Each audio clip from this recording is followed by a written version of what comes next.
Born as a boy, as a male और biologically, और ये 16 साल के बाद, 16 साल तक हमने उसे एक बेटे की तरह पाला है। और उसके बाद हमें सडनली ये चीज़ पता चली कि हाँ, शी इज़ मतलब वो मन से एक लड़की है, she wants to live a life like a girl. I am Ojasvi. I just turned 18. I really enjoy doing maths. It's something that really calms me. 2018 के अराउंड मैंने एक्चुअल में बाइसेक्सुअल बताया था मम्मा को, लेकिन उस टाइम पे मम्मा का मतलब रिस्पॉन्स ऐसा ही था कि सेक्सुअलिटी जो होगी वो काफ़ी, मैं उस टाइम पे मम्मा को लगा कि मैं काफ़ी यंग हूँ सेक्सुअलिटी मतलब अपनी डिसाइड करने के लिए। लेकिन फिर भी मम्मा का ये मतलब बहुत ज़्यादा क्लियर था कि अगर ऐसा कुछ हुआ भी तो वो मुझे एक्सेप्ट करेंगी। और लेटर मतलब अभी 2 इयर्स अगो मतलब मैंने फिर मम्मा को दोबारा एक बार अच्छे से कमिंग आउट मेरा हुआ। फिर मैंने मतलब सब कुछ बताया मम्मा को कि मैं नॉन बाइनरी हूँ, जेंडर फ्लूइड, ये सब मतलब मैंने मम्मा को अच्छे से समझाया ताकि मतलब उनके लिए भी थोड़ा सा ईजी हो।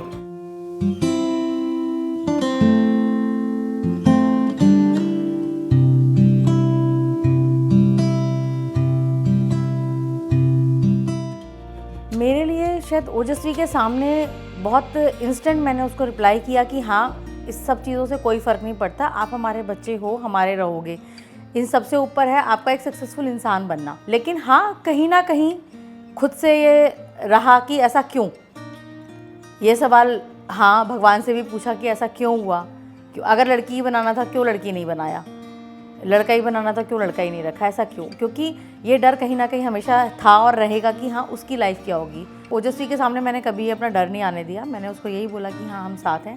ऑल्दो इनके फादर को टाइम लगा, he took almost a year to accept possibly, मतलब ठीक वो साइलेंट थे अपने मोड में, क्योंकि कहीं ना वही डर जो मैं कह रही हूँ, क्योंकि एक्सपेक्टेशंस बहुत ज़्यादा थी तो उनका डर बहुत ज़्यादा था और वो नहीं कर पा रहे थे इस चीज़ को एक्सेप्ट किया जाए। क्योंकि जब उनके सामने ओजस्वी जब भी विमेन अटायर में या कुछ आ जाती थी तो वो एकदम बहुत ही ज़्यादा डिप्रेस, बहुत ज़्यादा डाउन हो जाते थे। अगर मैं अपनी मैटरनल फैमिली की साइड की बात करूँ तो 2-3 दिन के अंदर अंदर ही जब थोड़ा सा, क्योंकि टेंशन में मैं थी, मेरे ब्रदर और मेरी मदर मुझसे मिले, उन्होंने फील किया कि कुछ है, उन्होंने मुझसे पूछा तो इवन मैंने ओजस्वी से भी नहीं पूछा, मैंने डायरेक्टली उनसे बात करी और मैंने उनको बताया कि दिस इज़ द थिंग, ओजस्वी ने परसों रात मुझे ऐसे ऐसे बताया। बट और मुझे बिल्कुल एक्सपेक्टेड नहीं था, बिल्कुल एक्सपेक्टेड नहीं था कि मेरी फैमिली मुझे इतना अच्छे से मुझे ग्रीट करेगी, मुझे इतने अच्छे से एक्सेप्ट करेगी। उन्होंने कहा इसमें कुछ फ़र्क नहीं पड़ता, वो हमारा बच्चा है और हमारा बच्चा रहेगा हमेशा। कुछ को तो अभी पता भी नहीं है और कुछ की तरफ से एक्सेप्टेंस नहीं है, उनका अभी तक भी यही चीज़ का है कि हमने शायद बचपन में कम टाइम दिया उसको और इसकी वजह से ये सब कुछ हुआ। और शायद वो अभी कॉलेज जाए, फ्रेंड्स के साथ मिले, घूमे फिरे, तो शायद ये चीज़ें चेंज हो जाए। उनके लिए नॉन बाइनरी, बाइनरी ये सब कुछ नहीं है, उनके लिए सिर्फ वही मेल फीमेल एंड द किन्नर समाज, तो उनको ये लगता है कि हाँ she belongs to that only.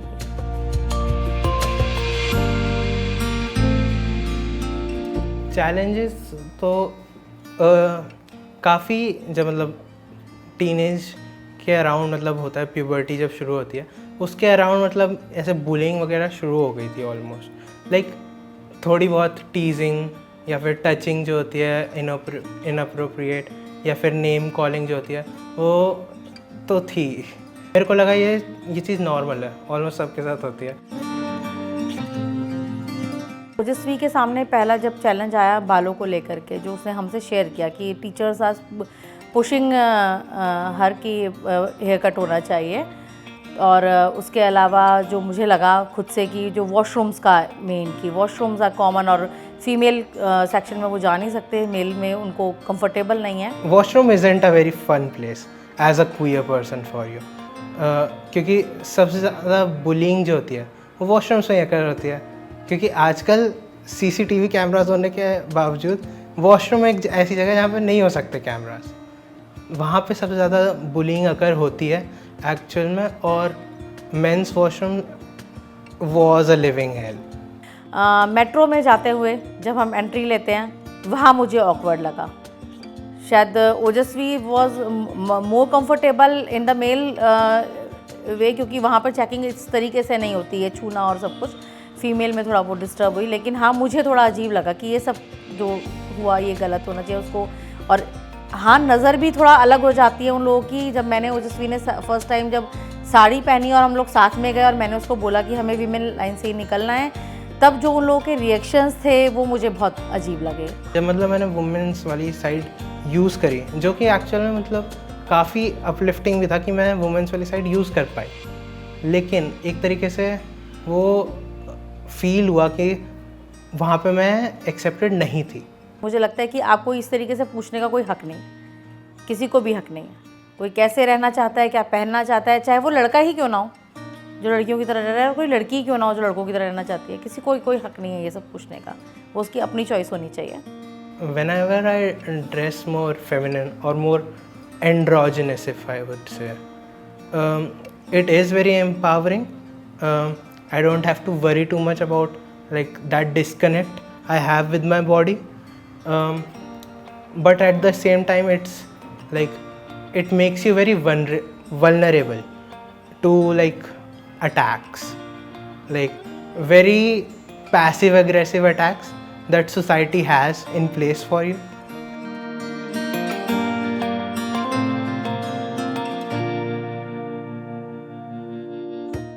Health care के सेक्टर में अगर मैं बोलूँगी तो मतलब अगर मैं बोलूँ Ojasvi is not comfortable to go directly to a physician और समथिंग। अगर कोई पर्टिकुलर एरिया ऐसा हो जहाँ पे आप अगर इस कम्युनिटी के लोगों के को अगर एक्स्ट्रा सर्विसेज दी जा रही हैं जहाँ पर वो शायद ज़्यादा कंफर्टेबल हो, क्योंकि सब उसी तरह के होंगे। मेरा डर तो जितना मेरे पास नॉलेज है उसके हिसाब से हाँ, इनकी ट्रीटमेंट्स को लेकर के सब चीज़ों को लेकर के है। और मुझे ये जो डिस्कम्फर्ट दिखाई देता है अभी अपने बच्चे की लाइफ में कि हाँ वो कंफर्टेबल नहीं है डॉक्टर्स के पास जाने में, क्योंकि वो देखने का नज़रिया हर एक का थोड़ा सा डिफरेंट हो जाता है। अगर मैं साइकोलॉजिकली बात करूँ तो हाँ, थोड़ा टफ है। हम लोगों की जर्नी में भी रहा कि हमने साइकेट्रिस्ट हमें बदलने पड़े, हमें बोला गया कि हाँ ये भाई इसमें डील करते हैं, इस तरीके के बच्चों को भी बात करते हैं सब है, लेकिन हमें जो चीज़ हम चाहते थे जैसे हमारे बच्चे को मिले, हमारा बच्चा कंफर्टेबल नहीं हुआ वहाँ पर, तो डेफिनेटली उसको वो चीज़ नहीं मिली। जबकि साइकेट्रिस्ट के पास जाके, साइकोलॉजिस्ट के पास जाकर के तो एक ऐसा जोन मिल जाना चाहिए कि हाँ बच्चा खुल करके हर चीज़ बोल सके अपने मन की, क्योंकि वहाँ कोई जज नहीं करेगा। बट वो जजमेंट्स वहाँ भी हुए। इनफैक्ट हमें ऐसे भी साइकेट्रिस्ट मिले जिन्होंने ये चीज़ बोली कि आप चाहते क्या हो, आप ये क्या मतलब हम अगर आप बोलो तो हम इसको इस तरीके से इससे बात करें कि नहीं ऐसा है नहीं, ये सिर्फ इसका सोच है, ये बदला जा सकता है।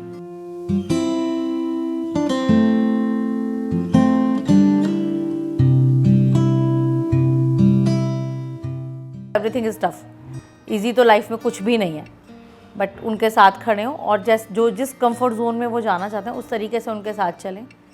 प्लस मुझे लगता है कि इनके ऑनलाइन या ऑफलाइन कुछ भी हो, इनके हमें इतना इजी हमें मटेरियल मिलना चाहिए नॉलेज के लिए कि हाँ हम किस पाथवे से जाएं। बहुत सारी जगहों पे फिनेंशियल इश्यूज़ होते हैं, हम उतना अफोर्ड नहीं कर सकते जितना कॉस्ट पे ये सब चीज़ें जाती है सब होती है, तो गवर्नमेंट की तरफ से ये चीज़ें मिलनी चाहिए हमें उतनी, और उतनी इजीली पता चलनी चाहिए। कुछ चीज़ें होती भी हैं तो वो पहुंचती ही नहीं है नीचे तक, इन्फॉर्मेशन हमें पता ही नहीं होता कि हम उसको अवेल भी कर पाएँ।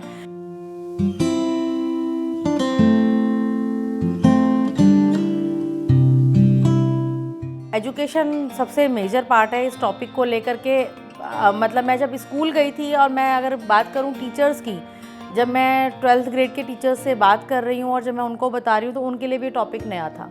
जबकि मैं एक हाउसवाइफ हूँ, मेरे को ये समझने में अगर टाइम शायद कम लगा क्योंकि शायद मेरा बच्चा था, लेकिन बहुत लोग तो एजुकेशन के प्रोफेशन में ही हैं, उनके पास ये नॉलेज होनी चाहिए थी कि व्हाट इज़ ऑल दिस, लेकिन वो उन लोगों के पास बिल्कुल नॉलेज नहीं थी। और मुझे लगता है बहुत ही बेसिक क्लासेस से लेकर के एजुकेशन शुरू हो जानी चाहिए। गाइनी के थ्रू ही अगर हमें जब हमारी शुरू हो रही है पेरेंटिंग लाइफ, तब से ही अगर हमें गाइड किया जाए कि हाँ ये चीज़ें भी होती हैं, मे बी आपको ये चीज़ें सामने फेस करनी पड़े, शायद तब से ही शुरू हो जाए तो ये जर्नी शायद और ईजी होगी। तो एजुकेशन मुझे लगता है हर एक पर्टिकुलर सेक्टर में बहुत ज़्यादा ज़रूरी है।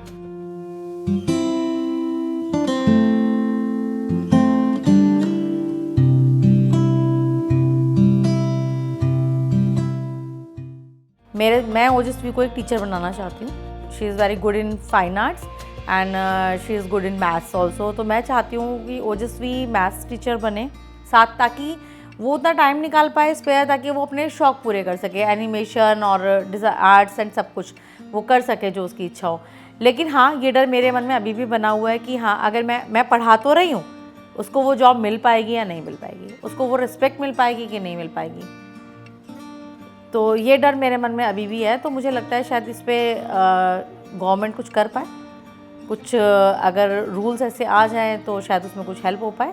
हाँ, मैं उसको लेकिन टीचर बनना चाहती हूँ, ताकि वो आगे जो चीज़ें हमने देखी कि हाँ आज के डेट में टीचर्स को नहीं पता था, तो शायद जब ओजस्वी उसका हिस्सा बने उस एजुकेशन सिस्टम का, तो शायद वो उसको आगे बढ़ा सके।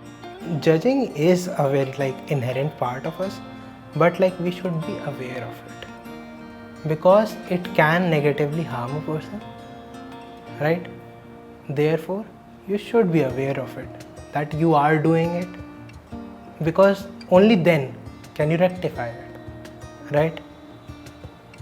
Only then can you make sure that you give equal love, respect and humanity to everyone, and that's like important to give back, right? Because that's what you have received from this world. This is natural, this is God gifted. तो मुझे लगता है कि सबको उसी तरीके से respect करना चाहिए। आपने मतलब, और ना आप चाहते हो, मैं नहीं चाहती कि मुझे बंधन में रखा जाए। मैं तो पूरी आज़ादी देना चाहती हूँ बच्चे की सोच को भी, सबकी। तो मुझे लगता है उसको उड़ने दो, लेट देम फ्लाई।